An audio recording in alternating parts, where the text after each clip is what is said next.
जय गुरु जी संगत जी। संगत जी, गुरु जी की डिवाइन कॉल सत्संग प्लेटफॉर्म में आप सभी गुरु परिवार का हार्दिक स्वागत है। शुक्राना गुरु जी महाराज का कि उन्होंने ये सेवा मुझे दी कि मैं आप सभी गुरु परिवार के समीप आके गुरु जी के कल्याण महिमा अनुभव का वर्णन कर पा रही हूँ। अनंतम शुक्राना मेरे गुरु जी महाराज का।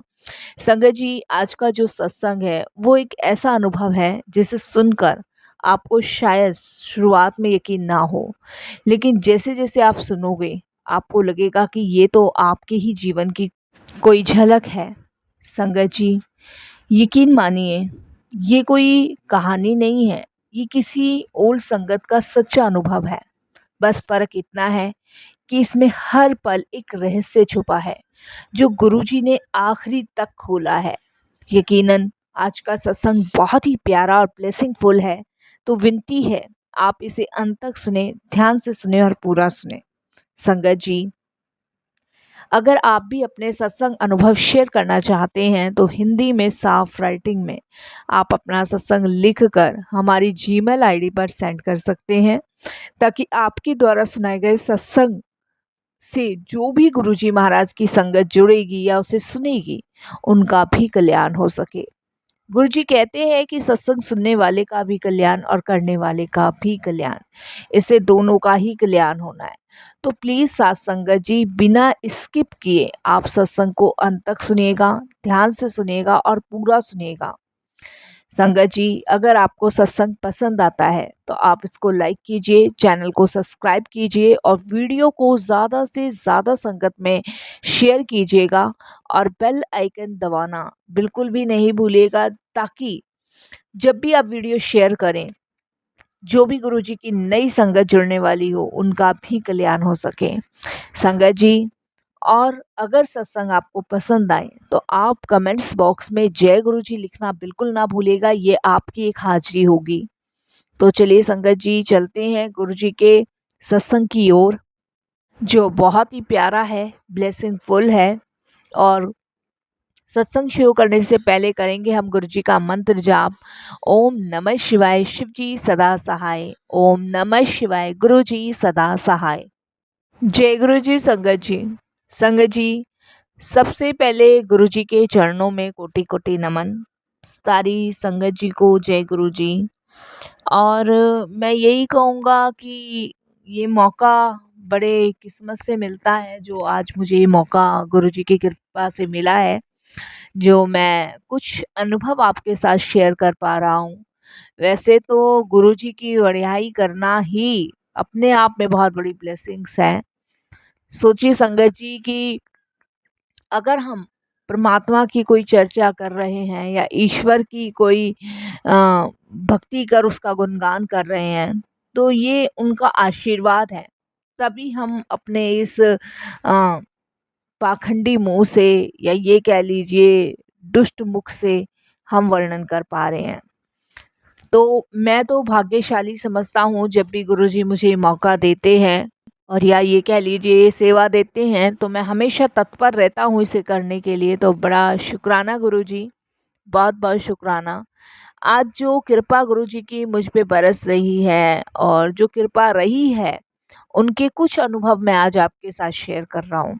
संगत जी, मुझे याद है साल 2004 का समय था, जब गुरुजी महाराज बड़े मंदिर में बैठा करते थे। उस टाइम दिल्ली में बहुत सर्दी थी, बहुत, और सर्दी उस समय अपने चरम पर थी।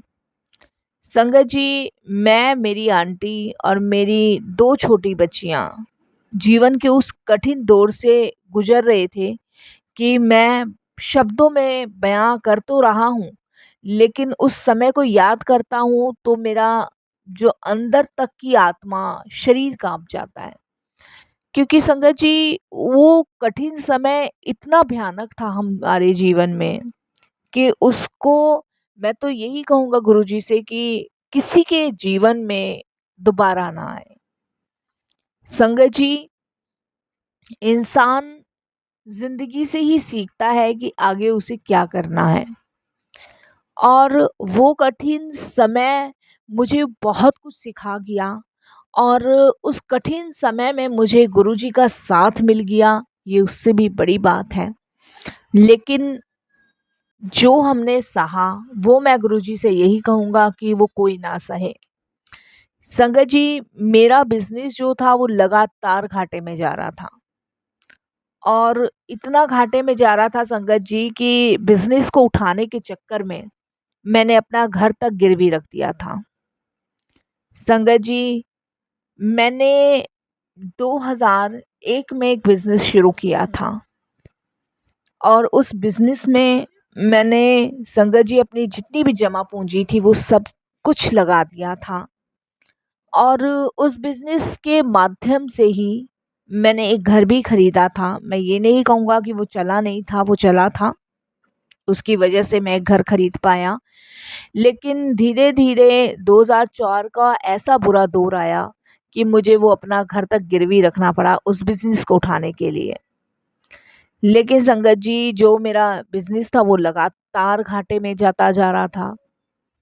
इधर संगत जी, एक परेशानी तो मेरे जीवन में आ ही चुकी थी।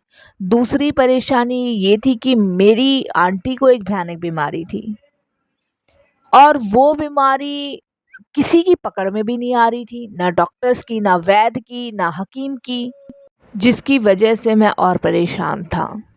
मैंने बहुत डॉक्टर्स को दिखाया, बहुत अस्पताल में दिखाया, वैद्य को भी दिखाया, बड़ी दूर-दूर लेके गया।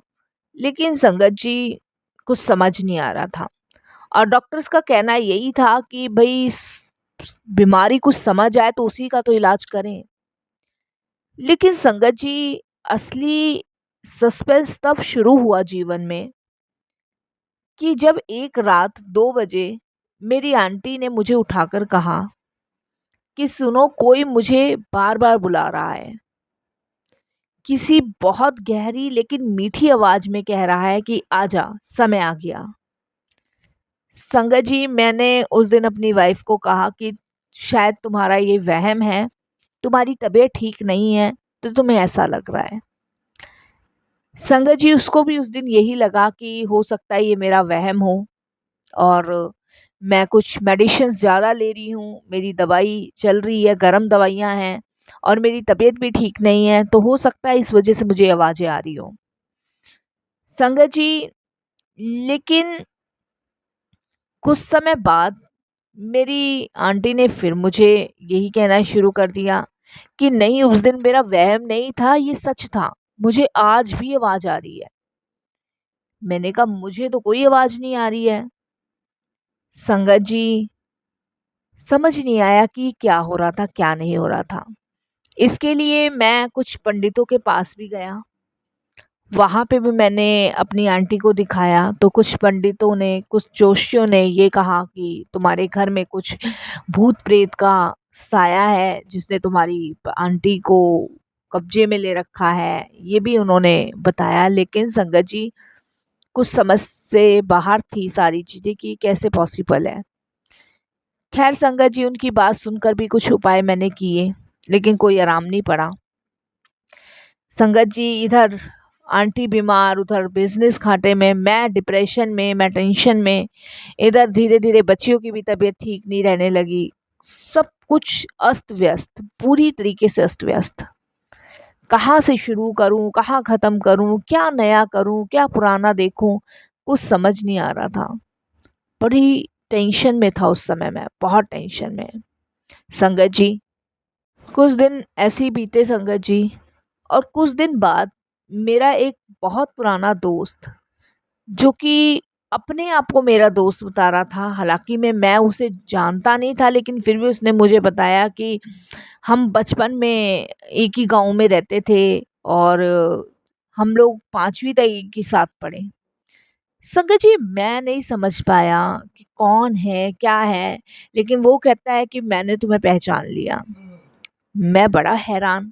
ख़ैर संगत जी, उसने मेरे गाँव का नाम, मेरे पिताजी का नाम, मेरी माताजी का नाम, मेरे बचपन की थोड़ी एक्टिविटियाँ, सब कुछ उसने मुझे बयाँ कर दी। तो मेरे को लगा कि शायद मेरी याददाश्त धुंधली है, हो सकता है ये मेरे बचपन का ही दोस्त हो, भई एक ही गाँव के हैं, जब ये उस गाँव को जानता है तो, मम्मी-पापा को भी जानता है तो। तो संगत जी, मैं उसको घर ले आया। घर लाके मैंने चाय पानी करवाया और उससे गाँव के बारे में पूछा। उसने मेरे साथ 20 मिनट बैठ के बहुत सारी बातें करी। बातें करते-करते उसने मुझे गुरुजी के बारे में बताया। मैंने उससे पूछा, भई यहाँ कैसे? तो उसने बताया कि यहाँ दिल्ली में एक गुरुजी का छतरपुर आश्रम है, मैं वहाँ गुरुजी के दर्शन के लिए आया हूँ, तू चलेगा क्या साथ? तो उन्होंने कहा कि बहुत अच्छा लगेगा, एक बार चल। संगत जी, मैंने उनको मना कर दिया। मैंने कहा अभी मेरे पास वक़्त नहीं है, फिर कभी देखूँगा। लेकिन संगत जी, उसी मेरे दोस्त ने अजीब-सी मुझे मुस्कान दी और कहा, ये बुलावा है, वक़्त नया भी हो, फिर भी गुरुजी के पास जाना ही पड़ता है। मुझे उसकी कुछ अजीब-गरीब बातें समझ नहीं आई इस समय संगत जी, और वो संगत जी मुझे फिर से कहने लगा कि ये देख ले, तेरे पास मौका है और चलना हो तो। जब उसने चलते-चलते कहा तो संगत जी मैंने एकदम से उसको कहा कि ठीक है, हम भी चलते हैं। संगत जी, उसने कहा ठीक है, फिर हम कल चलेंगे, मैं कल आऊँगा।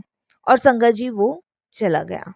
इधर मेरी आंटी मुझसे पूछने लग गई कि ये कौन-सा दोस्त था? पहले तो कभी देखा नहीं, मिला नहीं। तो मैंने अपनी आंटी को यही कहा कि भई मिला तो मैं भी कभी पहली बार देख ही रहा हूँ, पहले मैं भी नहीं मिला, लेकिन हो सकता है बचपन का हो, भई ये जानता हूँ, मैं नहीं जानता, लेकिन स्वभाव में बहुत अच्छा था। तो मेरी आंटी कहती है कि हाँ, ये तो है। अगले दिन संगत जी वो फिर आया हमारे घर और उसके साथ मैं, मेरी आंटी पहली बार गुरुजी के बड़े मंदिर गए, यानी कि छतरपुर मंदिर। यहाँ पे संगत जी थोड़ा-सा ध्यान से दीजिएगा और ध्यान से सुनिएगा कि गुरुजी की लीलाएँ, गुरुजी का वर्णन सच में अपने आप में बहुत दिव्य है। गुरुजी की लीलाएँ समझना बड़ा मुश्किल है। कोई भी नहीं समझ सकता गुरुजी की लीलाएँ।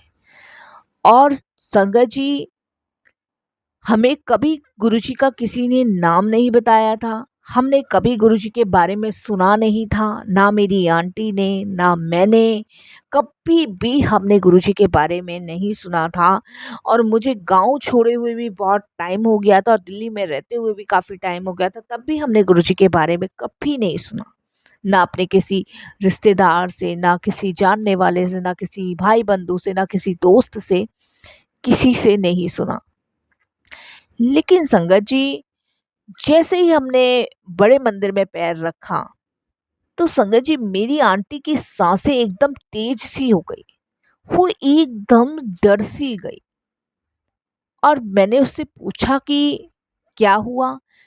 तब उसने कहा कि मुझे ऐसा लग रहा है कि कोई मुझे आवाज़ दे रहा है और ये आवाज़ ऐसी आ रही है कि तुम आ जाओ। मेरी आंटी को फिर से वही, मुझे लगा कि शायद मेरी आंटी को दौरा-सा पड़ गया है, जो उसे पिछली काफ़ी रातों से पड़ रहा था। संगत जी, मैं वहाँ पानी की बोतल लेके गया था, मैंने अपनी आंटी को पानी पिलाया, रिलैक्स करवाया और मेरा दोस्त मुझे पूछने लगा क्या हुआ? तो मैंने कहा कुछ नहीं, क्योंकि संगत जी हर जिसको देखिए ये बातें नहीं बताई जाती। उन्होंने कहा कि चलो ठीक है, अंदर चलो। संगत जी हम अंदर गए। अंदर जाते ही गुरुजी महाराज अपने दरबार में बैठे हुए थे और काफ़ी संगत थी उस टाइम पे 2004 में। करीबन संगत जी 20-25 संगत तो थी ही थी। और संगत जी जैसे ही हम हॉल में पहुँचे, तो हमारी नज़र गुरुजी पे सीधी पड़ी और गुरुजी ने मुझे, मेरी आंटी को देखा और हल्की सी मुस्कान दी और इधर-उधर देखने लग गए। संगत जी उसके बाद जैसे बाकी संगत माथा टेक रही थी, हमने भी माथा टेका, प्रणाम किया और हमें गुरुजी ने हाथ से इशारा किया और हम बैठ गए। वहाँ शबद बानी चल रहे थे, वो हमने सुनने शुरू किए। बड़ी शांति, बड़ा सुकून सा वहाँ मिल रहा था। जो टेंशन थी वो मानो जैसे है ही नहीं जीवन में। मतलब होता है ना, आदमी उलझन में, परेशानियों में होता है, तो एकदम से कहीं से ऐसी शांति का अनुभव हो जाए और ऐसी शांति मिल जाए, तो मतलब सुकून सा मिल जाता है। वही सुकून का एहसास हमें हो रहा था। संगत जी उसके बाद गुरुजी ने लंगर का आदेश दिया, चाय प्रसाद का आदेश दिया और हमने वो किया। वो करने के बाद संगत जी हमने गुरुजी से आज्ञा लेने के लिए प्रणाम किया, तो इतने में गुरुजी ने मेरी आंटी के नाम से गुरुजी ने पुकारा। मेरी आंटी का नाम अनीता है। तो जैसे ही मेरी आंटी ने वो आवाज़ सुनी, तो वो एकदम से संगत जी बहुत शांत हो गई। संगत जी उसके बाद जब हम गुरुजी के पास से निकल के आ गए, तो संगत जी मेरी आंटी हैरान हुई कि गुरुजी को हमारा नाम कैसे पता चला। और दूसरी बात, कभी हम मिले नहीं, कभी हमने गुरुजी का नाम नहीं सुना, और मेरी आंटी ने एकदम से वो आवाज़ पहचान ली कि मुझे जो रात को आवाज़ आती थी, वो यही आवाज़ आती थी। मैंने अपनी आंटी को कहा कि क्या बोल रही हो? तब उन्होंने मुझे संगत जी यही कहा कि ये वही आवाज़ है, मैं आवाज़ पहचानती हूँ। तो संगत जी हमें समझ नहीं आया कि हो क्या रहा है हमारे साथ। संगत जी गुरुजी कोई प्रवचन तो दिया नहीं करते थे, सिर्फ उन्होंने लंगर करवाया, आशीर्वाद दिया, चिंता ना कर, सब ठीक हो जाएगा, ये बोल के हमें आज्ञा दी और हम घर आ गए। संगत जी पर हमें अच्छा लगने लगा। मैंने, मेरी आंटी ने डिसाइड किया कि हम गुरुजी के पास फिर जाया करेंगे। संगत जी 2 हफ्ते बाद मेरी आंटी का टेस्ट होना था, वो टेस्ट करवा के और संगत जी उसकी रिपोर्ट लेने मैं गया। जब संगत जी रिपोर्ट तो आई, तो डॉक्टर एकदम से कहने लगे कि रिपोर्ट में पहले भी कुछ नहीं था, अब भी कुछ नहीं है और आपकी वाइफ ठीक है। धीरे धीरे संगत जी मेरी आंटी जो थी वो ठीक रहने लगी, हंसने लगी और रातों को उनको आवाज़ें भी आनी बंद होने लगी। जो उनको जकड़न शरीर में दर्द, बीमारी की वजह से वो कोई ना कोई उनको वहम था अपने शरीर को लेके, वो वहम दूर हो गया। हमने गुरुजी के पास जाना शुरू कर दिया और संगत जी गुरुजी के पास जाते जाते मेरा जो बिजनेस था वो संगत जी थोड़ा चल पड़ा। मेरा एक बड़ा क्लाइंट था जो संगत जी मुझे काम देना काफ़ी समय से बंद कर चुका था। अचानक से उस क्लाइंट का फ़ोन मेरे पास आया और उसने मुझे सीधे से यही कहा कि जितना भी मटेरियल है वो मैं आपकी ही कंपनी से लूँगा। और संगत जी आप यकीन नहीं मानोगे कि उसके बाद मेरा कर्जा उतरने लग गया। मेरा जो ऑर्डर था वो इतना बड़ा था कि मेरा घर भी बच गया। ये गुरुजी की कृपा से हुआ। लेकिन संगत जी सबसे बड़ा चमत्कार तब जीवन में हुआ जब मेरी आंटी और मैंने ये डिसाइड किया कि हम जो है उस शख्स का भी शुक्रिया करेंगे जिसने हमें गुरुजी के पास लेके गए, जोड़ा। तो ये हमने सोचा। संगत जी मैंने उसी समय अपने उसी दोस्त को धन्यवाद करने के लिए फ़ोन किया। संगत जी मेरी आंटी बोली कि मैं भी उसको धन्यवाद करूँगी, और जैसे ही फ़ोन किया तो संगत जी सबसे बड़ी हैरानी की बात कि फ़ोन उसका जो था नॉट एंगेज्ड बता रहा था। संगत जी हम बड़े हैरान हुए, क्योंकि जब फ़ोन मैंने 2-3 दिन लगातार मिलाया, दिन में मैं 4-4 5-5 बार फ़ोन मिला रहा था, लेकिन फ़ोन नहीं लग रहा था, तो मैं बड़ा हैरान हो गया। उसके बाद संगत जी मेरे माइंड में एकदम से आया कि क्यों ना उसने जहाँ मुझे अपना एड्रेस बताया था, मैं क्यों ना वहाँ जाके देखूँ, क्योंकि एक टेंशन सी हो जाती है। और संगत जी उसके बताए हुए एड्रेस पे मैं पहुंच गया। उसने मुझे गली नंबर 5 लक्ष्मी नगर बताया। संगत जी इसके बताए हुए एड्रेस पे मैं जब पहुंचा और जो मकान नंबर उसने मुझे बताया, तो वहाँ पता चला कि ऐसा तो कोई व्यक्ति यहाँ नहीं रहता। और सबसे बड़ी ताज्जुब की बात कि वहाँ के पड़ोसियों ने बताया कि ये मकान नंबर भी इस गली में है ही नहीं। संगत जी और उन्होंने बताया कि ऐसा कोई आदमी यहाँ रहता ही नहीं है। तो संगत जी फिर वो कौन दोस्त था, कौन इंसान था, ये हमें बड़ी हैरानगी में डाल गया। संगत जी जिसने हमें गुरुजी के पास तक पहुंचाया, ये सवाल आज तक अनसुलझा है और शायद जवाब सिर्फ गुरुजी के पास है। हमारे पास इसका जवाब भी नहीं है संगत जी। संगत जी, कभी कभी मैं सोचता हूँ कि हम अपने फैसले से मंदिर पहुँचते हैं, लेकिन सच्चाई ये है कि संगत जी कि बुलावा ऊपर से आता है। हम कभी अपने आप कहीं भी नहीं पहुँच सकते जब तक भगवान की मर्जी ना हो, जब तक ईश्वर ना चाहे। संगत जी, जिस तरह मेरे परिवार को एक दोस्त के जरिए गुरुजी ने अपने पास तक बुलाया, उसी तरह मैं गुरुजी से बस यही अरदास करूँगा कि ऐसे दोस्त सबके जीवन में गुरुजी भेजें, जो गुरुजी का रास्ता दिखाएं, गुरुजी का दरबार दिखाएं। संगत जी, हम सबके लिए कोई अदृश्य रास्ता पहले से ही तय कर देते हैं गुरुजी, और ऐसे ही तय करते चले जाएं। गुरुजी से तो बस मैं इतना ही चाहता हूँ कि उनकी मेहर, भरोसा हमेशा सभी संगतों पर रहे, और संगतों से भी मैं यही चाहूँगा कि सारी संगत गुरुजी पे अटूट विश्वास करे, अटूट भरोसा करे। कभी भी कोई दुख आए, परेशानी आए, तो उसमें घबराए ना, उसमें परेशान ना हो। उस समय यही सोचें कि हमने अपने गुरु को सब कुछ समर्पित कर रखा है, सब कुछ दे रखा है, तो हमारी ज़िंदगी की नाव को बढ़ाने वाले हमारे गुरुजी हैं। संगत जी, हमें तो बस उनकी मेहर पे भरोसा रखना है, चाहे रास्ता कितना भी रहस्यमय क्यों ना हो।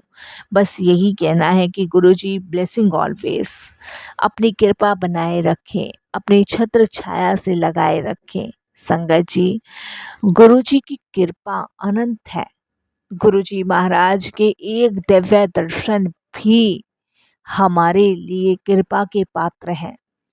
संगत जी, जीवन में कितनी भी उलझने हो, कितनी भी परेशानी हो, आप कभी डगमगाए नहीं, आप कभी परेशान ना हो। आप हमेशा ईश्वर पे भरोसा रखें, विश्वास रखें, और हमेशा यही अरदास करें कि गुरुजी अपने चरण कमलों से जोड़े रखें, अपने छत्र छाया में रखें, अपनी कृपा बनाए रखें। बस यही अरदास करें, और यही मैं अपने सत्संग को भी विराम दूंगा। जय गुरु जी महाराज की।